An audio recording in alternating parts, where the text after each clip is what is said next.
الأنبياء والمرسلين قال الله تعالى وتبارك في القرآن المجيد والفرقان الحميد لقد كان لكم في رسول الله أسوة حسنة صدق الله العظيم اللهم صل على سيدنا ومولانا محمد وبارك وسلم. حمد و صلات کے بعد انتہائی واجب الاحترام ذوی الاحتشام برادران اسلام، السلام علیکم ورحمۃ اللہ وبرکاتہ. بتوفیق باری تعالیٰ مجھے اور آپ کو حضور علیہ السلام کے ذکر جمیل کی سعادت حاصل ہو رہی ہے. دعا ہے اللہ تعالیٰ میری اور آپ کی شرکت کا ایک ایک لمحہ قبول فرمائے اور قابل عمل باتوں پر توفیق عمل نصیب فرمائے. بیٹا اس کے نا ایکو آف کر دے، ایک ساتھ دی آواز بس. جزاک اللہ، اللہ آپ کو سلامت رکھے. آپ جانتے ہیں کہ اللہ کے رسول صلی اللہ علیہ وآلہ وسلم کی جس وقت ولادت ہوئی تو 7 دن تک اپنی والدہ حضرت آمینہ سلام اللہ علیہ کا دودھ پیا. 8ویں دن یہ اعزاز دشمن اسلام ابو لہب کی کنیز سویبہ کو حاصل ہوا. اس نے حضور علیہ السلام کو دودھ بھی پلایا اور دیکھ بھال بھی کی. یہ چند دن کا دودھ تھا، یہ چند دن کی ہی دیکھ بھال تھی، لیکن میرے آقا نے سویبہ کے اس احسان کو بھی پوری زندگی یاد رکھا. مکے میں تھے تو میری ماں کہہ کے پکارا کرتے. مدنی دور آیا تو یہاں مدینے سے ان کے لیے کپڑے بھی بھجوایا کرتے اور رقم کا بھی بندوبست کیا کرتے. یہ ہے شریعت، یہ ہے سیرت جو میرے حضور لے کر آئے. میرے حضور تشریف فرما تھے. دور سے ایک بوڑھی خاتون کو اپنی طرف آتے دیکھا. آقا کریم علیہ السلام کی نظر پڑی تو میرے حضور اٹھ کھڑے ہوئے، میری ماں پکارتے ہوئے اور دوڑ لگاتے ہوئے ان کے قریب پہنچے. پھر کندھوں سے وہ چادر اتار کر نیچے زمین پر بچھا دی جسے میں اور آپ کائنات کا قیمتی اثاثہ سمجھتے ہیں. اپنی والدہ کو اس چادر کے اوپر بٹھایا، کان لگا کر گھنٹوں ان کی باتیں سنی. اور جب وہ بوڑھی خاتون خود اٹھ کر جانے لگی تو کسی نے راوی سے پوچھ لیا یہ آنے والی خوش قسمت خاتون کون تھی کہ محبوب علیہ السلام نے کندھوں کی چادر ان کے قدموں کے نیچے بچھا دی. تو بتانے والے نے بتایا کہ تمہیں نہیں پتا، یہی تو حضور علیہ السلام کی رضائی والدہ حضرت حلیمہ سعدیہ سلام اللہ علیہ. سگی ماں تو سگی ماں ہوتی ہے. میرے محبوب علیہ السلام نے تو دودھ پلانے والی ماں کو بھی اتنی عزتیں عطا کی. ماں باپ کیا ہوتے ہیں یہ زمانے کو میرے محبوب علیہ السلام نے آ کر بتلایا. آقا کریم علیہ السلام ایک دن صحابہ کو نماز پڑھانے آئے. تاحد نگاہ صحابہ نے اٹھ کر حضور کا استقبال کیا. محبتوں برا یہ ہجوم دیکھا تو چھم چھم آنکھوں سے آنسو برسنے لگے. ایک ٹھنڈی آہ بری اور کیا فرمایا، لو ادرکت والدیہ او احدہما، کاش آج میرے ماں باپ بھی زندہ ہوتے یا ان میں سے کوئی ایک ہی زندہ ہوتا، پھر میں لوگوں کو نماز عشاء پڑھا رہا ہوتا، اس میں سورہ فاتحہ کی تلاوت کر رہا ہوتا، پھر میری ماں کو میرے ساتھ کوئی کام یاد آ جاتا، وہ دروازے پہ آتی، چلمن سرکاتی، اپنے میٹھے اور پیار بھرے لہجے میں فرماتی ابنی محمد، میرے بیٹے محمد میری بات تو سنو. کہا لوگوں میں نماز کا مصلی چھوڑ کر پہلے ماں کی بات کو سن لیتا. زمانے کو عملاً بتایا ماں کا وجود کتنا معتبر ہے. بیٹیاں کیا ہوتی ہیں یہ زمانے کو میرے محبوب علیہ السلام نے آ کر بتلایا. آقا کریم علیہ السلام کی آمد سے قبل آپ تاریخ عرب اٹھائیں، جب کسی کے ہاں بیٹی پیدا ہوتی تو شرم سے اس کا منہ کالا ہو جاتا. عزت اور آبرو بچانے کا ایک ہی راستہ ہوتا کہ ظالم باپ ماں کی ممتا بری گود سے پھول جیسی بیٹی چھینتا، گڑھا کھود کے دھکا دے کر اوپر مٹی ڈال دیتا. اس کی سسکیاں، اس کی آہیں اس کے دل پر گداز پیدا نہ کرتی. اگر کوئی باپ اتنا سفاک تھا، اتنا ظالم تھا کہ اپنے ہاتھوں سے اپنی بیٹی کا گلا دبا سکتا ہے تو اس قابل تھا کہ وہ معاشرے میں سر اٹھا کر جی سکتا ہے. اور اگر کسی کے ہاتھوں میں اتنی سخت نہیں کہ اپنی زندہ بیٹی کا گلا دبا سکے تو وہ اس قابل نہیں تھا کہ معاشرے میں سر اٹھا کر جی سکے. یہ عرب معاشرہ ہے جس کو قرآن مجید فرقان حمید نے بھی بیان کیا ہے، وہ عملاً بیٹیوں کو ذبح کیا کرتے اور بہنوں کو زندہ درگور کر دیا کرتے۔ جس دور میں بیٹی ذبح کی جا رہی تھی، جس دور میں بہن زندہ درگور کر دی جاتی، میرے حضور اس دور میں ایک کلمہ حق ارشاد فرمایا، اور حضور کیا فرمایا؟ بیٹیوں کو ذبح کرنے والوں سن لو، فاطمہ تو بدعت منی، میری فاطمہ تو میرے جگر کا بھی ٹکڑا ہے۔ یہ کلمہ محبت بھی ہے، یہ کلمہ جہاد بھی ہے۔ دیکھیں، آج میں یا آپ اپنی بیٹی یا بہن کے لیے کوئی پیار بری بات کہیں تو یہ بہت بڑی بات نہیں ہے۔ آج اس معاشرے میں بیٹی کی عزت ہے، آج اس معاشرے میں بہن کا وقار ہے۔ یوں ہی تو نہیں بوڑھا باپ اپنی جھکی ہوئی کمر پہ بوریاں لاد لاد کے مزدوری کر رہا ہے کہ میں نے اپنی بیٹی کو عزت کے ساتھ رخصت کرنا ہے۔ جوان سال بائی فیکٹری میں اوور ٹائم لگا رہے ہیں کہ ہم نے بہنوں کو عزت کے ساتھ بیانا ہے۔ یار یہ باپ تو ذبح کرتا تھا، یہ بھائی تو زندہ درگور کر دیتا تھا، ان کے سینے میں اتنا کوٹ کوٹ کر پیار کس نے بھر دیا؟ جواب ایک ہی ملے گا، یہ فیض ہے آمینہ کے لال کا، یہ فیض ہے میلاد والے آقا کا، جنہوں نے کٹتی بیٹیوں کو عزت اور ذبح ہوتی ہوئی بہنوں کو زندگی کی بہاریں عطا فرمائیں۔ آقا کریم علیہ السلام ایک دن گھر تشریف لائے تو ام المومنین حضرت سیدہ عائشہ صدیقہ رضی اللہ تعالی عنہا عرض کرتی ہیں کہ حضور آج بڑا عجیب واقعہ ہوا۔ حضور میں عائشہ آج کیا ہوا؟ عرض کی حضور ایک حبشیہ نیاد عورت آئی اور اس نے آ کر دروازے پر صدا لگائی۔ میں نے گھر میں تلاش کیا کہ کوئی چیز مل جائے تاکہ میں سائل کو صدقہ کر دوں۔ تلاشی بسیار کے بعد مجھے صرف ایک کھجور ملی اور میں اس کو وہی صدقہ کر دیا۔ حضور اس نے اس کھجور کے 2 ٹکڑے کیے، ایک دائیں جانب والی بیٹی کو کھلا دیا اور ایک بائیں جانب والی بیٹی کو کھلا دیا۔ حضور ماں خود بھی بھوکی تھی، اس کا اپنا پیٹ بھی کمر سے لگا ہوا تھا، لیکن اس نے خود کچھ نہیں کھایا اور سب کچھ اپنی بیٹیوں کو ہی کھلا دیا۔ یہ کہتے کہتے ام المومنین آپ دیدہ ہو گئیں، آنکھوں میں آنسو آ گئے۔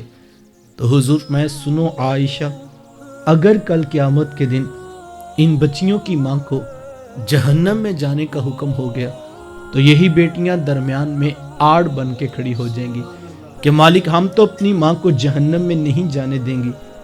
اللہ ان بچیوں کی سفارش قبول کر کے ان کی ماں کو جنت عطا کرے گا۔ کہاں بیٹیاں باعث شرم و ننگوار سمجھی جاتی تھی، کہاں بیٹیاں ہی دخول جنت کا سبب قرار پائیں۔ خود فرمایا جس کو اللہ نے 2 بیٹیاں یا 2 بہنیں عطا کی، پھر اس نے ان کی پرورش کی، ان کی تربیت کی، یہاں تک کہ ان کا نکاح کر دیا، اور پھر پیچھے سے بھی اس نے خیر خبر رکھی، تو میرے حضور فرماتے اتنا خوش قسمت شخص ہے کل قیامت کے دن میرے اتنے قریب ہوگا جتنی یہ 2 انگلیاں آپس میں قریب ہیں۔ یہ اعزاز، یہ تکریم کس کو ملے گی؟ جس نے بیٹیوں سے وفا کی ہوگی۔ میں جانتا ہوں اس دور میں 2 بیٹیوں کی ذمہ داری نبھانا بڑا مشکل کام ہے۔ 2 بہنوں کو بیاہتے بیاہتے جوان بھائی کی اپنی جوانی ڈھلکنے لگتی ہے۔ 2 بیٹیوں کو رخصت کرتے کرتے بوڑھا باپ خود بیمار ہو کے بستر پر لگ جاتا ہے۔ ایک طرف مہنگائی کا بڑھتا ہوا طوفان اور دوسری طرف لڑکے والوں کی طرف سے جہیز جس کی لمبی ڈیمانڈ۔ میرے معاشرے کا 2 طرفہ ستم ہے جو ہم دیکھ رہے ہیں، لیکن میں اس کے باوجود پھر بھی کہنا چاہوں گا، جوانوں بیٹیوں کی پیدائش پہ پریشان نہ ہونا، بہنوں کی ذمہ داری نبھاتے ہوئے دل نہ چھوڑ بیٹھنا۔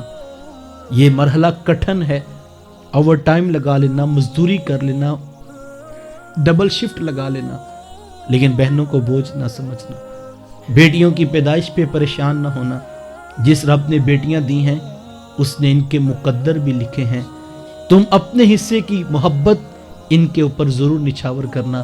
اور یہ اتنا بڑا وظیفہ ہے، یہ اتنا بڑا عمل ہے، اگر تم بیٹیوں کے سروں پر محبتوں کے بازو پھیلا کے رکھتے ہو اور ان کے لیے شفقت کے لمحات تمہاری طرف سے ان کو میسر آتے ہیں اور تم ان سے وفا کرنے میں کامیاب ہوتے ہو، تو یاد رکھنا اتنا بڑا عمل ہے، اتنا بڑا عمل ہے۔ کل اس ایک عمل کی بدولت اس کی رحمتوں سے بعید نہیں کہ تمہیں بھرے مجمع میں محشر میں انگلی سے پکڑ کر محبوب کے نیڑے کر دیا جائے کہ یہ وہ شخص ہے جس نے بیٹیوں سے وفا کی تھی، یہ وہ شخص ہے جس نے بہنوں کے سروں پہ شفقت کے ہاتھ رکھے تھے۔ بہنیں کیا ہوتی ہیں یہ زمانے کو میرے محبوب علیہ السلام نے آ کر بتلایا۔ آپ جانتے ہیں آقا کریم علیہ السلام کا نہ کوئی سگا بھائی تھا اور نہ کوئی سگی بہن۔ میرے حضور دودھ یتیم ہیں، لیکن جب رضاعت کا شرف عطا کرتے ہوئے میرے حضور حضرت حلیمہ سعدیہ سلام اللہ علیہا کے ہاں تشریف لے گئے تو آپ جانتے ہیں کہ ان کی ایک بیٹی تھی جن کا نام شیمہ یا شیمہ بتایا جاتا ہے۔ وہ رشتے میں حضور علیہ السلام کی رضائی بہن لگتی تھی۔ قبیلہ بنو سعد کے رواج کے مطابق شام کو جب مائیں کھانا پکانے لگتی تو بہنیں اپنے بھائی گود میں اٹھا کر باہر کھلے میدان میں لے آتی۔ ہر بہن کی گود میں اس کا بھائی ہوتا اور وہ اپنے بھائی کے حسن کے قصیدے پڑھ رہی ہوتی۔ اگر کسی کے بھائی کا رنگ کالا ہوتا تو وہ کہتی رنگ کالا ہے تو کیا ہوا، میرے بھائی کے نقوش دیکھیے کتنے خوبصورت ہیں، اس کی اٹھی ہوئی ناک، اس کی جیل جیسی خوبصورت آنکھیں تو دیکھو کتنی پیاری ہیں۔ تو وہ نقوش کو معیار حسن قرار دیتی۔ اور اگر کسی کے بھائی کا رنگ گورا چٹا ہوتا تو وہ کہتی رنگ نہیں تو کچھ نہیں، حسن تو ہوتا ہی سارا رنگت میں ہے، میرے بھائی کا رنگ دیکھو کتنا گورا چٹا ہے۔ تو یہ بحث مباحثہ چل رہا ہوتا اور کوئی بہن بھی ہار ماننے کو تیار نہ ہوتی۔ اتنے میں ایک سمت سے حضرت شیمہ اپنا ویر محمد اٹھا کے لے آتی اور کہتی ذرا میرے ویر کا مقابلہ بھی تو کرو نا۔ تو وہ کہتی نہیں شیمہ، تیرے ویر کا مقابلہ تو نہیں نا، تیرا تو ساروں کا ہی سردار لگتا ہے۔ کتب میں حضرت شیمہ کا سر فخر سے بلند ہو جاتا اور وہ حضور علیہ السلام کو سینے سے چمٹا لیتی اور دعا دیتی ربنا اب کلانا محمدہ، انشاءاللہ میرے ویر محمد کو نظر نہ لگے۔ آج میں دیکھ رہی ہوں بچوں کا سردار ہے، کل اپنی آنکھوں سے دیکھوں جوانوں کا بھی سردار بنے۔ زندگی کے لیل و نہار گزرتے گئے، حضرت شیمہ کی شادی ہوگی۔ مدنی دور کی کہانی ہے۔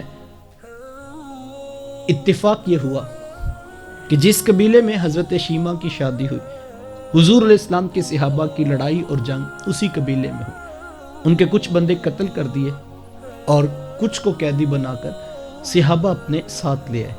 عرب کے رواج کے مطابق قیدیوں کو چھڑانے کے لیے قوم کے سردار فدیہ اور فنڈ اکٹھا کرنے نکلے۔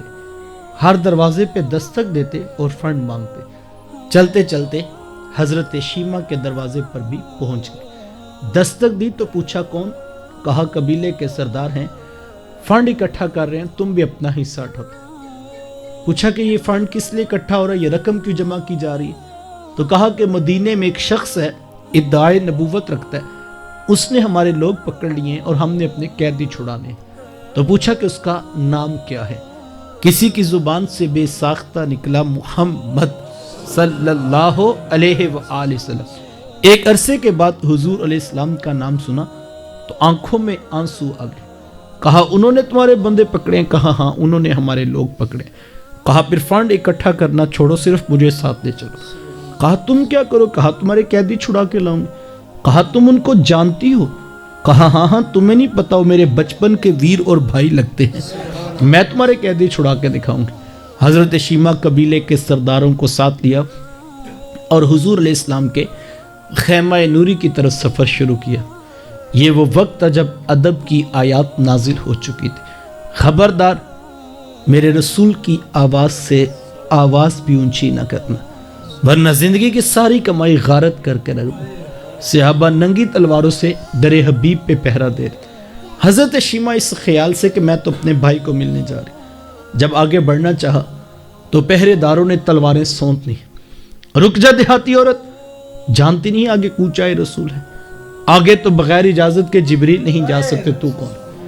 روایت میں ہے جب راستہ روک دیا گیا، تلواریں سونت دی گئیں، تو حضرت شیمہ نے یوں ہاتھ سے تلوار کو جھٹک کے کہا خلو سبیلی وَعَلَمُوا أَنَا أُخْتُ نَبِيِّكُمْ، کہا میری راہیں چھوڑ دو، جانتے نہیں میں تمہارے نبی کی ہی باجی اور بہن لگتی ہوں۔ یہ آواز کانوں میں پڑی، صحابہ کی آنکھوں پر پلکوں کی چلمنے آ گئی، نگاہیں نیچی کر تلواریں پیچھے ہٹا لی۔ حضرت شیمہ پورے پروٹوکول سے حضور علیہ السلام کے خیمہ نوری میں داخل ہوئیں۔ میرے حضور جب دور سے بہن کو آتے دیکھا، حضور اٹھ کر استقبال کیا، مرحبا خوش آمدید پیش کرتے ہوئے فرمایا میری بہن آج کدھر کو آنا ہوا؟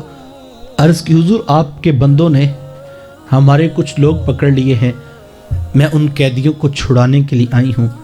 سنو بھائیو، اللہ کے رسول نے کیا ارشاد فرمایا؟ حضور فرمایا میری بہن تو نے آنے کی زحمت کیوں گوارا کی؟ تو گھر بیٹھے بھی پیغام بھیج دیتی، میں محمد تیرے کہنے پہ ہی ساروں کو چھوڑ دیتا۔ زمانے کو عملاً بتایا دروازے پر بہن کا آنا کتنا معتبر ہوتا ہے، پھر چند جوڑے، کچھ گھوڑے، بہت سارا ساز و سامان، اور میرے حضور خود بہن کو چھوڑنے کے لیے دروازے تک تشریف لے آئے۔ صحابہ نگاہیں نیچی کیے، محبوب علیہ السلام کے ادب میں کھڑے تھے۔ حضور فرمایا کہ میری بہن، صحابہ ادب میں کھڑے تھے۔ حضور فرمایا کہ صحابہ میں جب بھی قیدی چھڑا کرتا ہوں پہلے تم سے مشاورت کیا کرتا ہوں، آج پہلا موقع ہے، میں قیدی بھی چھوڑ رہا ہوں اور میں نے مشورہ بھی نہیں کیا ہے۔ عرض کی اے بندہ نواز، آپ مالک کل کائنات ہیں، آپ جو چاہیں کریں، ہم کون ہوتے ہیں بلا درمیان میں مشورہ کرنے والے؟ حضور میں صحابہ عرض کی حضور آج کون سی خاص بات تھی کہ آپ نے مشورہ بھی ضروری نہیں سمجھا؟ حضور میں صحابہ آج میرے دروازے پر میری بہن آ گئی تھی، اور جب بہنیں دروازے پہ آ جائیں اللہ کا رسول انہیں خالی نہیں موڑتا۔ ایک بہن کے کہنے پہ کافر قیدیوں کو میرے رسول نے چھوڑا تھا، اور زمانے کے سامنے عملاً بہن کا رشتہ میرے محبوب علیہ السلام نے رکھا ہے۔ تو جو چاہوں گا، جس دور میں بیٹی ذبح کی جا رہی تھی، جس دور میں بہن زندہ درگور کر دی جاتی، جس دور میں ماں جیسا رشتہ بھی منڈیوں اور بازاروں میں بک جاتا تھا، اس دور میں بیوی کی کیا حیثیت ہوگی؟ جبکہ آج کے اس تہذیب یافتہ دور میں بھی کچھ لوگ بیوی کو پاؤں کا جوتا خیال کرتے ہیں۔ یہ زمانہ جاہلیت کی باتیں۔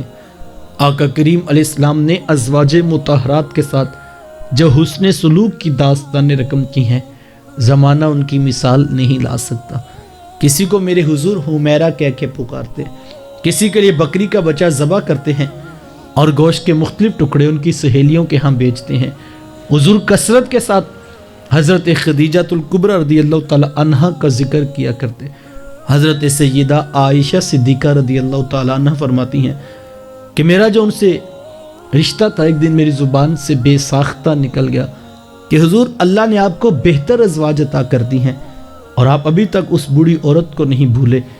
فرماتے پھر حضور کے چہرے پر جلال آ گیا اور حضور میں اے عائشہ مجھے خدیجہ کے بارے تکلیف نہ دو، جب پورے مکے نے میرا انکار کیا تھا ایک خدیجہ تھی جس نے میرا اقرار کیا تھا، میں اسے کیسے بلا سکتا جب زمانہ میری مخالفت کر رہا تھا، لیکن خدیجہ میرے سے محبت کی دعوے دار تھی۔ فرماتی پھر میں نے ہمیشہ محبتوں کا ہی اظہار کیا، اور یہی حضرت خدیجہ الکبریٰ رضی اللہ تعالیٰ عنہ ہیں۔ جب ان کا وقت آخر قریب آیا تو حضرت سیدہ فاطمہ الزہرا رضی اللہ تعالیٰ عنہ کو بھیجا اور کہا بیٹا جاؤ جا کر حضور علیہ السلام سے چادر رحمت مانگ لو۔ سیدہ حاضر خدمت ہوئی اور آ کر عرض کی کہ میری والدہ چادر مانگ رہی۔ آقا کریم علیہ السلام نے چادر بھی اتار کر پیش کر دی اور ساتھ فرمایا بیٹا اپنی والدہ سے پوچھو یہ چادر کیا کرنی۔ یہ کہتے کہتے میرے حضور بھی ساتھ تشریف لے آئے اور حضور میں خدیجہ تو نے چادر کیا کرنی ہے؟ عرض کی حضور مجھے جو بخار ہے لگتا یوں ہے کہ جان لیوا ثابت ہوگا، میری آرزو یہ ہے کہ مجھے کفن ملے تو آپ کی چادر رحمت میں ملے۔ یہ حضور علیہ السلام کی سیرت کا کتنا بڑا حوالہ ہے کہ بیوی آرزو کر رہی ہیں اگر مجھے شوہر کی چادر میں کفن مل جائے تو یہ رب کے حضور میری بخشش کی ضمانت ہوگی۔ حضور علیہ السلام نے چادر بھی اتار کر پیش کر دی اور ساتھ تاریخ ساز جملہ ارشاد فرمایا خدیجہ تو نے تو صرف چادر مانگی ہے، لو ارتی جلدی لآتے تو کی، اگر تو مجھ محمد کی جلد بھی مانگ لیتی میں وہ بھی اتار کے پیش کر دیتا۔ زمانے کو رشتوں کا تقدس میرے محبوب علیہ السلام کی دہلیز سے ملے۔ صاحبو یہ وہ محبتوں کا دین ہے، یہ وہ الفتوں کا پیغام ہے، یہ وہ جوڑنے والی تعلیمات ہیں جو لے کر میرے حضور اس کائنات میں جلوہ فراز ہوئے۔ ہمیں محبوب علیہ السلام نے جوڑنے کا درس دیا ہے، سلو کر لینے کی تاکید کی، معاف کر دینے کا حوصلہ پیدا کرنا، یہ محبوب علیہ السلام کی سیرت کا پہلو ہے۔ لیکن آج ہم دیکھیں ہم کہاں پہ کھڑے ہیں۔ آج ہمارے لہجوں کی تلخیوں نے خاندان توڑ دیے، رشتے توڑ دیے، اور آج حالت یہ ہے کہ بھائی بھائی سے سیدھے منہ سلام لے کر بھی راضی نظر نہیں آ رہا. یہ حضور علیہ السلام کا دین نہیں ہے صاحب. اللہ کے رسول کی واضح تعلیمات ہے. فرمایا لا يدخل الجنہ، وہ شخص جنت میں داخل نہیں ہوگا. صحابہ نے پوچھا حضور کون جنت میں داخل نہیں؟ فرمایا قاطع الرحم، رشتوں کو توڑنے والا جنت میں داخل نہیں ہوگا. اور ایک روایت میں تو ہے جنت میں جانا تو بڑے دور کی بات ہے، ایک روایت میں ہے کہ وہ جنت کی خوشبو بھی نہیں پا سکے. ابھی جنتی جنت سے 500 سال کی مسافت پہ ہوگا کہ جنت کی خوشبو آنا شروع ہو جائے گی، لیکن جو رشتوں کو توڑنے والا ہے وہ جنت کی خوشبو بھی نہیں پا سکے. ہم ذرا غور کریں اس کے اوپر. دیکھیں 100% ٹھیک کوئی بھی نہیں ہوتا، غلطیاں کوتاہیاں ہر شخص کے اندر موجود ہیں. میں یہ سمجھتا ہوں کہ میں ٹھیک ہوں نا، اس طرح ہر شخص سمجھتا ہے وہ ٹھیک ہے، تو سارے تو ٹھیک نہیں ہیں. غلطیاں کوتاہیاں ہر جگہ پہ موجود ہیں. کبھی ایسا ہوتا ہے گفتگو کرتے ہو آپ کی آواز اونچی ہو گئی، بہن کی آواز اونچی ہو گئی، دلائل تلخ ہوئے تو لہجے تلخ ہو گئے، تو بات بعض کا بگڑ جاتی ہے. اور یہ انسان کے اندر ایک چیز رکھی گئی ہے، غصے میں آ جاتا ہے انسان. لیکن میں کہتا ہوں کبھی ہو گیا محفل میں غصہ آ گیا، آپ نے لہجہ اونچا کر لے، کوئی بات نہیں. آپ گھر گئے تو گھر میں جاتے دل میں احساس پیدا ہوا کہ یار لہجہ تو میرا بھی اونچا ہی تھا، میں کون سا آرام سے بات کر رہا ہوں. یہ اگر دل سے آواز آ رہی ہے اس کو سنو، یہ رحمان کی رحمت کی آواز ہے، اس کو سنو، اس پہ فیصلہ کرو، اس کو دباؤ نا کہ نہیں میں ہی ٹھیک تھا. یہ ایک مرتبہ آواز آتی ہے کہ یار اگر انہوں نے لحاظ نہیں کیا تو نے بھی تو سخت لفظ بولے. تو اس آواز کو سنو، یہ رحمان کی رحمتوں کی آواز، اور اس آواز پہ رجوع کرو. حضور علیہ السلام نے فرمایا بہترین وہ لوگ ہیں کہ جن کو غصہ دیر سے آتا ہے اور پھر جلدی ختم ہو جاتا ہے. یعنی آتا ہی دیر سے ہے، پہلے تو آتا ہی نہیں ہے، لیکن کبھی آج یہاں سے یہ بھی پتہ لگا آ جاتا ہے غصہ، اسی لیے دیر سے آتا ہے. اور ان کو بہتر کہا گیا. اور جب آ گیا تو یہ نہیں 6 ماہ ہو گیا ہم اس کے بعد دوبارہ ملتے بھی نہیں. فرمایا غصہ آ گیا دیر سے آیا لیکن جلدی ختم ہو گیا. فرمایا بہتر لوگ ہیں. اور فرمایا کہ برے اور شریر لوگ وہ ہیں کہ جن کو غصہ جلدی آتا ہے اور پھر ختم ہی نہیں ہوتا. ہم دیکھیں ہم بہتر میں شامل ہونا چاہیے نا. حضور بہتر میں شامل کر رہے ہیں ہمیں، اور یہ نہیں کہا غصہ آنا ہی نہیں چاہیے. دیکھیں انسان کو اللہ نے بنایا نا، اس حدیث کے تحت ہمیں غصہ ویسے غلط ہے لیکن یہاں پر ہمیں گنجائش نظر آ رہی ہے. فرمایا بہتر وہ ہے جن کو دیر سے آتا ہے. اگنور کر دیتے ہیں، کوئی بات نہیں یار، کوئی بات نہیں، لیکن کبھی ایسا ہوتا ہے حالات ایسے ہی بن کے غصہ آ ہی گیا، تو اس حدیث میں گنجائش ہے کہ کبھی ہو سکتا ہے آ جائے، لیکن پھر 6 ماہ رہے، سال رہے، نہیں. فرمایا جب غصہ آ جاتا ہے پھر واپس پلٹ آتے ہیں اور وہ دوبارہ رجوع کر لیتے ہیں، غصہ جلدی ختم ہو جاتا ہے. اور فرمایا یہ بہتر لوگ ہیں. تو ہمیں یہ تاکید کی گئی. بعض کا بندہ کہتا ہے، ہمارے ایک دوست ہیں تو وہ ان کو غصہ بڑا آتا تھا تو ان کے لہجے میں بھی تلخی تھی. تو مجھے کوئی دوست کہنے لگے آپ کے ساتھ درس قرآن پہ جاتے ہیں تو آپ کبھی موقع بنے تو بتائیے گا. ان کے اس غصے کی وجہ سے، لہجے کی تلخی کی وجہ سے، سخت رویے کی وجہ سے بعض کا خاندان میں، بعض کا دوستوں میں ماحول خراب ہو جاتا. تو خیر میں موقع کی تلاش میں تو ایک دن جاتے ہوئے سفر میں میری زبان سے نکل گیا، میں نے بات شروع کی تو میں نے ان کو سمجھایا، بتایا، احادیث سنائی. تو ساری بات سن کے تو وہ کہنے لگے کہ اصل میں عبداللہ بھائی بات یہ ہے کہ نا میرے سے غلط بات برداشت نہیں ہوتی. جب وہ میرے سامنے غلط بات کرتا تو پھر میرے سے برداشت نہیں ہوتا، پھر مجھے غصہ آ جاتا. تو یہ بات کہتے ہوئے غصہ آ رہا تھا ان کو. تو میں نے کہا کہ میرے بھائی غلط بات کو ہی تو برداشت کرنا ہوتا ہے.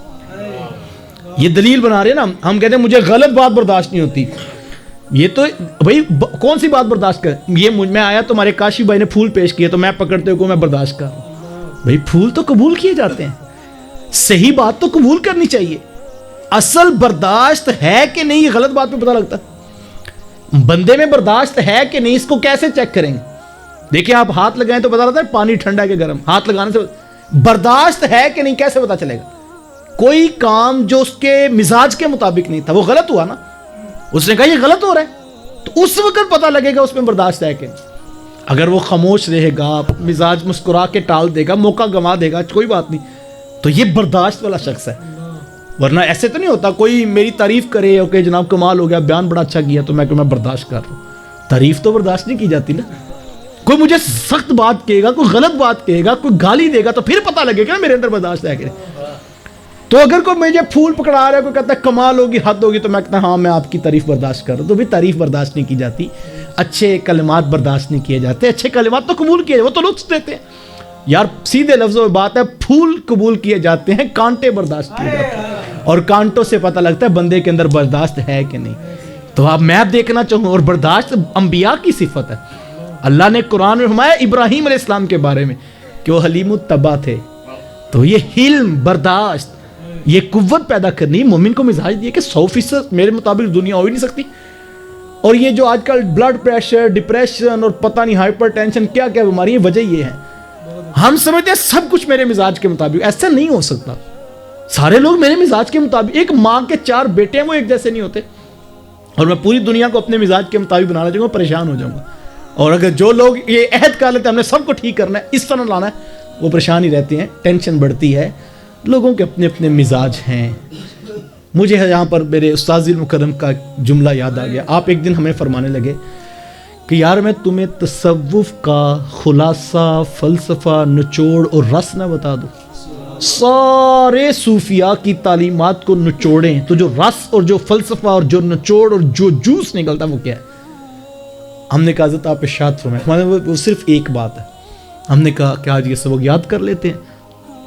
تو میرے شیخ فرمانے لگے کہ بیٹا تمام صوفیاء کی تعلیمات، تصوف کا خلاصہ صرف ایک جملہ ہے، اور وہ یہ کہ حضرات صوفیاء فرماتے ہیں اگر تمہیں خوبی دیکھنے کا شوق آ جائے لوگوں میں تلاش کر لیا کرو، خامی دیکھنے کا شوق آئے اپنے اندر اتر جائے کرو. خامیاں اپنے اندر دیکھنا، خوبیاں لوگوں میں دیکھنا، یہ صوفی کا مزاج ہوتا ہے. وہ نہ جانے کیسا صوفی ہے جسے سارے شہر میں عیب ہی نظر آتے اور اپنی ذات کامل نظر آتی. وہ صوفی نہیں ہوتا صاحب. صوفی تو اپنی ذات کی نفی کرتا ہے اور لوگوں کو عزت دیتا ہے. لوگوں کو پیار دیجیے، لوگوں کو محبت دیجیے، سلو کر لینے کا مزاج پیدا کریں، معاف کر دینے کی عادت کو اختیار کریں، لہجوں میں مٹھاس پیدا کریں، رویوں میں نرمی پیدا کریں. حضور علیہ السلام نے فرمایا عائشہ جس شے میں بھی نرمی ہوتی ہے اللہ اس کو حسن عطا کر دیتا ہے. نرم شخص جو ہے وہ حسن والا ہے. ہر شے میں نرمی پیدا کرے، لہجوں میں مٹھاس پیدا کرے. دیکھیں صوفی، اس دنیا سے کوئی کچھ نہیں لے کر گیا. ہم خالی ہاتھ آئے تھے، ہم نے خالی ہاتھ جانا. اس بات کا تیقن پیدا کریں. جس شخص کو یہ تیقن ہے، حضرت عمر بن عبدالعزیز رضی اللہ تعالیٰ عنہ کو کسی نے گالی دی تو آپ نے کتنا 2 لفظی جواب دیا. آپ فرمانے کہ اگر روزے قیامت وپا نہ ہونا ہوتا میں تجھے جواب دیتا. ایک کل معاشر کا میدان لگنا ہے، اس لیے مجھے اس کا ڈر ہے. تو ہم اپنے لہجوں میں غور کریں، جھگڑوں سے، اختلافات سے بچنے کی کوشش کریں، سلو کر لینے کا حوصلہ پیدا کریں. مجھے واسف صاحب کی یہاں بڑی پیاری بات یاد آئی. واسف صاحب فرماتے کہ جھگڑا کسی صورت میں بھی جائز نہیں. آپ فرماتے اگر کسی شخص سے آپ نے تعلق رکھنا ہے تو جب تعلق رکھنا ہے تو پھر جھگڑا کس بات کا؟ دیکھیں کوئی بھی شخص ہے، آپ نے اس کے ساتھ تعلق رکھنا ہے، آپ اس کو چھوڑ نہیں سکتے. تو آپ فرماتے ہیں کہ جب تعلق رکھنا ہے تو پھر جھگڑا کس بات کا؟ اور دوسرے جملہ فرماتے اگر کسی شخص سے تعلق نہیں رکھنا تو آپ فرماتے جب تعلق نہیں رکھنا تو پھر جھگڑا کس بات کا؟ یعنی کیسی سادہ سی بات ہے. اگر آپ نے جھگڑا اپنے تعلق رکھنا ہے تو جب تعلق رکھنا ہے تو جب ہم نے تعلق رکھنا پھر جھگڑا کس بات کا؟ تو جب تعلق نہیں رکھنا پھر جھگڑا کس بات کا؟ تو کتنی سادہ. جھگڑا تو کسی صورت میں بھی رکھنا چاہیے. کوئی بندہ میرے مزاج کا مطابق نہیں ہے، میں سمجھتا ہوں کہ مجھے یہ مناسب نہیں لگتا بندہ، تو جب مناسب نہیں لگتا تو پھر جھگڑا کس بات کا؟ تعلق جو نہیں رکھنا تو کوئی بات نہیں، چھوڑ دو. لیکن جب رکھنا ہے تو پھر جیسا بھی ہو جھگڑا پھر کس بات کا؟ تو کیسی خوبصورت بات ہے کہ تعلق رکھنا ہے تو پھر جھگڑا کس بات کا، تعلق نہیں رکھنا تو پھر جھگڑا کس بات کا. تو ہم اگر یہ غور کر لیں، اور واصف صاحب بھی فرماتے ہیں کہ بعض اوقات جو ہے وہ لوگ بحث نہیں چھوڑتے، قیمتی دوست چھوڑ دیتے. تو ہمارے لہجوں، یہ آج کا سوشل میڈیا پہ یہ حال بنا پڑا ہے، ایک کا نظریہ نہیں ملتا. یار 1400 سال سے امت کے اندر بڑے اختلافات ہیں، بہت ساری چیزیں ہیں، لیکن لہجوں میں مٹھاس پیدا کریں. آپ اختلاف بھی کریں تو باوقار ہو کے کریں. آپ خوبصورت انداز پہ اپنی بات پیش کر دیں، لازمی تھوڑی ہے. اور یہاں مجھے ایک اور بات یاد آ گئی. حضرت مجدد الثانی علیہ الرحمہ کے پاس جب ان کا کوئی مرید آیا تو آپ نے اس کو نصیحت کرتے ہوئے فرمایا کہ بیٹا ایک تو خدا نہ بننا، دوسرا رسول نہ بننا. اس نے کہا حضرت خدا بننا کون کہے گا کہ میں خدا ہوں؟ کہا نہیں بیٹا یاد رکھنا، خدا نہ بننا اور رسول نہ بننا. اس نے کہا حضرت مجھے وضاحت فرما دے. فرمایا بیٹا یہ صرف خدا کی ذات کا حق ہے کہ جو چاہتا ہے وہ ہو جاتا ہے. یہ صرف اللہ کی ذات کا حق ہے. ان اللہ علی کل شیء قدیر واللہ یحکم ما یرید ان اللہ یفعل ما یرید. جو چاہتا ہے وہ کرتا ہے، جو چاہتا ہے وہ حکم دیتا ہے. وہ اللہ کی شان ہے. میں نے چاہا ہو گیا تو ٹھیک، نہیں ہوا تو میں تو بندہ ہوں. تو اگر میں چاہوں سب کچھ میری چاہت کے مطابق ہو جائے، یہ صرف خدا کی ذات کو زیبا ہے، یہ بندے کا حق نہیں۔ تو اس نے کہا حضرت یہ بات تو سمجھ، کہا کبھی تمہارے مطابق ہوگا، کبھی تمہارے مطابق نہیں ہوگا، جب تمہارے مطابق ہو تو شکر کرو، جب تمہارے مطابق نہ ہو تو صبر کرو، یہی انسان کی زندگی۔ اور کہا کہ حضرت رسول نہ بننے کا مفہوم کیا ہے؟ تو آپ فرمانے لگے بیٹا یہ صرف پیغمبر کی ذات کا حق ہے کہ جو ان کی بات کا انکار کرے گا وہ کافر ہو جائے گا، اس سے نیچے جتنے لوگ ہیں آپ ان سے اختلاف کر سکتے ہیں، یہ صرف پیغمبر کی ذات کا حق ہے۔ میں ایک بندہ ہوں، میری بات سے سارے اختلاف کر سکتے ہیں، سارے نہ مانے تو میں کیا کر سکتا، میری بات ہے۔ تو کہا اگر آپ یہ سمجھتے ہیں جو میری بات نہ مانے وہ کافر ہو جائے، یہ صرف پیغمبر کی ذات کا حق ہے، یہ صرف رسول اللہ کا حق ہے کہ کوئی ان کی بات کا انکار کرے تو کافر ہوگا، میری آپ کی کیا بات کی حیثیت؟ ہم نے ایک موقف ہے، ایک نظریہ ہے، ایک فکر ہے جو میں نے آپ کے سامنے رکھی، آپ کی کوئی اور ہو سکتی ہے، آپ کا علم اور ہو سکتا ہے۔ قرآن نے اسی لیے تو کہا وفوق کل ذی علم علیم، ہر علم والے کے اوپر ایک علم والا ہوتا ہے۔ تو کوئی ایسی بات ہو سکتا ہے میں غلط ہوں، ہو سکتا ہے آپ کی بات ٹھیک ہو۔ تو جب یہ بندہ طے کر لیتا کہ میں یہ حق نہیں رکھتا، یہ صرف پیغمبر کی ذات کا حق ہے، کوئی ان کا انکار کرے تو کافر ہو جاتا ہے، اس سے نیچے ہم بندے ہیں، ہم عام لوگ ہیں، ہماری ایک رائے ہوتی ہے، اسی طرح دوسروں کی رائے ہوتی ہے۔ اگر میں یہ برداشت نہیں کرتا کہ میری رائے کے ساتھ کوئی اختلاف نہ کرے تو صاحب وہ بھی تو برداشت نہیں کرتا۔ جو بات حضور نے اسی لیے تو فرمایا تھا مومن وہ ہے جو اپنے لیے پسند کرے، اپنے بھائی کے لیے بھی وہ پسند کرے۔ اگر میں یہ سمجھتا ہوں میرے ساتھ اختلاف ہو سکتا ہے، اگر میں سمجھتا ہوں کہ اس کے ساتھ اختلاف ہو سکتا ہے، تو پھر میں اختلاف کرنے کا حق رکھتا ہوں تو وہ بھی تو اختلاف کرنے کا حق رکھتا ہے، ہم بندے ہیں۔ تو اس لیے لہجوں میں نرمی پیدا کریں، سلو کر لینے کا حوصلہ پیدا کریں۔ اور ایک حدیث جس پر میرا یہ کہنا ہوتا ہے، جس پر میں بات ختم کروں گا، کہ یہ وہ حدیث ہے کہ میں یہ سمجھتا ہوں اگر کوئی دل کے کانوں سے سنے تو ہو نہیں سکتا جس نے یہ حدیث سنی ہو اور بغیر سلو کیے اسے نیند آ جائے۔ اتنی زوردار تنبیہ اور اتنا زوردار اللہ کے رسول صلی اللہ علیہ وسلم کا اعزاز ہے، اور حضور اسلام نے بشارت سنائی اس شخص کو جو سلو کرنے والا ہے۔ آقا کریم علیہ السلام کی حدیث دل کے کانوں سے سنیے۔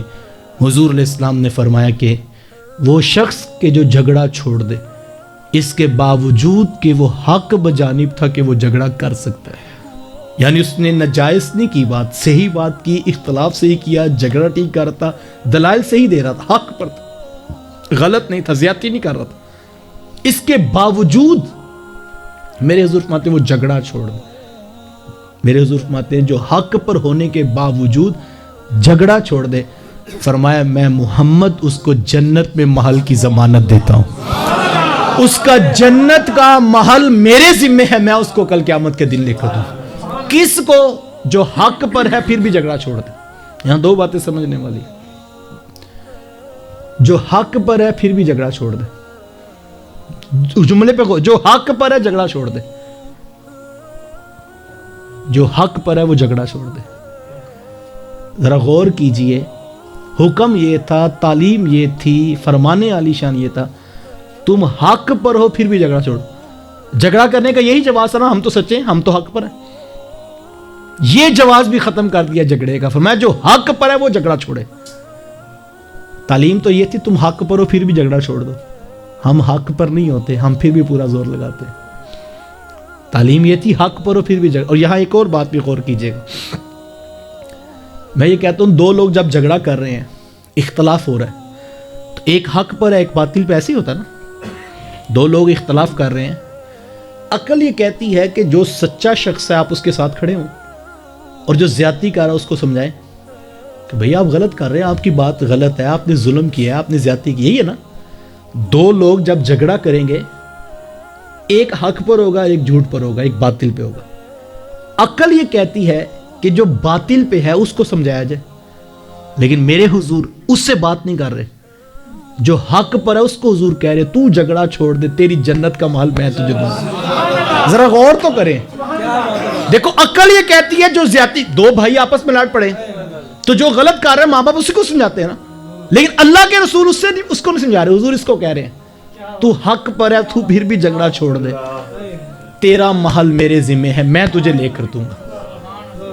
ذہن میں سوال تو آتا ہے نا، عقل کہتی ہے کہ یار جو باطل پہ اس کو سمجھانا چاہیے، لیکن مجھے لگتا یوں ہے، ذرا غور کیجئے اس کا دوسرا پہلو، کہ حضور جو ظلم کرنے والا ہے، زیادتی کرنے والا ہے، لگتا یوں ہے حضور ناراض اتنے کہ حضور سے بات بھی نہیں کرتے۔ حضور نے اس کو تسلی دی، جو حق پر ہے اس کو تسلی دی، تو جھگڑا چھوڑ دی۔ دو لوگ لڑیں تو جو حق پر ہے حضور اس سے کلام کر رہے ہیں اور اس کو بشارت دے رہے تو جھگڑا چھوڑ دے، تیرا محل میرے ذمہ ہے۔ ضمانت لے لی حضور نے. یار یہ بھی تو فرمایا جا سکتا تھا نا کہ جو جھگڑا چھوڑ دے اس کو اللہ جنت میں محل دے گا, لیکن یہ نہیں کہا, اس کو کہا جو حق پر ہے جھگڑا چھوڑ دے, میں ضمانت دیتا ہوں تجھے محل لے کر دوں گا. تو لگتا یوں ہے جو جھگڑا ناجائز بنا رہا ہے اس سے حضور ناراض اتنے, حضور کلام بھی اس کے بارے میں کر رہے ہیں. تو ہم دیکھیں کہیں ایسا تو نہیں ہے کہ ہم ناجائز جھگڑے بنانے والوں میں کہیں شامل نہ ہو جائیں اور ہم اللہ کے رسول کی رحمتوں سے محروم نہ ہو جائیں. حق پر ہوں پھر بھی اختلاف چھوڑ دیں. یہ دنیا مختصر سی ہے, یہاں سے کوئی کچھ نہیں لے کر گیا, یہ جھگڑے سب یہاں رہ جانے ہیں. آگے قبر کی مٹی اور پھر حشر کا میدان. اگر ہم سمجھتے ہیں نا, ہم بعض کا ہوتا ہے ہم سمجھتے ہیں, ہماری سمجھ میں تو نافہم میں تو غلطی ہو سکتی ہے. ہمیں کسی نے کہا فلاں کے بیٹے نے, فلاں کے بیٹی نے, فلاں نے ایسے کر لیا, تو ہمارے پاس ایک انفارمیشن ہے, 100% یقین تو نہیں ہے. ہو سکتا ہے جو انفارمیشن ہمیں ملی ہے جس بنیاد پہ ہم کھڑے ہیں وہ جھوٹ ہو. تو جھگڑا کرنے میں عافیت نہیں ہے, جھگڑا چھوڑنے میں عافیت ہے. دنیا میں بھی اور کل آخرت میں بھی سلو کیجئے, معاف کر دینے کا حوصلہ پیدا کیجئے, جوڑنے کی کوشش کیجئے اور اپنے حصے کا چراغ روشن کیجئے. بعض اوقات یہ بھی ہوتا ہے کہ انسان کہتا ہے کہ جی ہم نے ہی قربانی دینی. وہ میں نے یہ حدیث بیان کی تو ایک بزرگ مجھے ملے, یہ چکوال والی سائڈ تھی تلا گانگ سے, تو وہ میری گاڑی کے پاس آ گئے تو کہنے لگے کہ میں یہ حدیث سنی ہے جب سے, تو میں جب کبھی کوئی اختلاف ہو جائے تو میں خود ہی جا کے سلو کر لیتا ہوں. دوسرے دن تیسرے دن میں ان کے گھر چلا جاتا ہوں, میں جا کے سلو کر لیتا ہوں. اور اب یہ حال ہے کہ لوگ میرا مذاق اڑاتے ہیں, لوگ کہتے ہیں یہ بھی کوئی بندہ ہے, یہ جا کے خود ہی سلو کر رہتا ہے, اگلا بھی ناراض بھی نہیں ہوتا, یہ جا کے معافی مانگ آتا ہے, تو یہ بھی کوئی بندہ ہے. تو میں نے کہا کہ بابا جی پریشان نہ ہو, لوگ مذاق اڑاتے رہے, حضور نے جنت کی ضمانت دی ہوئی ہے. حضور نے ضمانت دی ہوئی ہے, کام تو سوکھا نہیں ہے. لوگ تو بات کریں گے, نفس تو سار اٹھائے گا, شیطان تو کہے گا لے تو کیڑا بندہ ہے, تو صلح کر رہا ہے. میرے رسول نے ضمانت دی ہے, بات میں وزن ہے, کوئی وجہ ہے. کام مشکل ہے, سلو کرنا آسان نہیں, لیکن جو ان کی ضمانت پر ان کے وعدے پہ سلو کرے تو اللہ کے رسول کی ضمانت ہے کہ اس کو اللہ کے رسول صلی اللہ علیہ وسلم نے فرمایا اس کو میں جنت میں محل کی ضمانت دیتا ہوں. آئیے پیار بانٹیے, محبت بانٹیے, الفت بانٹیے, سلو کر لینے کا حوصلہ پیدا کیے, معاف کر دینے کی عادت اختیار کیجیے. اللہ مجھے آپ کو توفیقات عمل نصیب فرمائے. وآخر دعوایا ان الحمدللہ رب آمین. اللہم صلی علی سیدنا و مولانا محمد مبارک وسلم. میرے مالک اٹھے ہاتھ پھیلی جھولیاں رحمتوں سے بھر دے. اتنے لوگ اپنا قیمتی وقت نکال کر جمع ہوئے, سب کا آنا قبول فرما. نوجوانوں نے دعوت دی, علماء کرام نے پہنچ کر حوصلہ افزائی فرمائی, اہل ثروت نے پیغام کا ابلاغ کیا. دور و نزدیک میں یا اللہ اس خراب موسم میں بھی تیرے رسول کا دین سیکھنے کے لیے دوست جمع ہوئے, یا اللہ سب کا بیٹھنا قبول فرما. ہم سب کے دلوں کو طہارت و پاکیزگی عطا فرما. ہمیں معاف کر دینے کا, سلو کر لینے کا حوصلہ نصیب فرما. جوڑنے کی توفیقات عطا فرما. یا اللہ توڑنے والے لہجوں سے ہمیں محفوظ رکھ. ہمارے لہجوں کو مٹھاس عطا فرما. ہمارے اندر برداشت کی توفیقات عطا فرما. اس گھر کو پیار, امن, محبت کا گہوارہ بنا. یہاں آنے والوں کو ہمیشہ محبتیں نصیب ہوں, عزتیں نصیب ہوں, خوشیاں نصیب ہوں. سب کے آنے کے قدموں کو گلزار فرما. رب ارحمہما کما ربیانی صغیرا. صلی اللہ تعالی علی حبیبہ محمد و آلہ و اصحابہ اجمعین.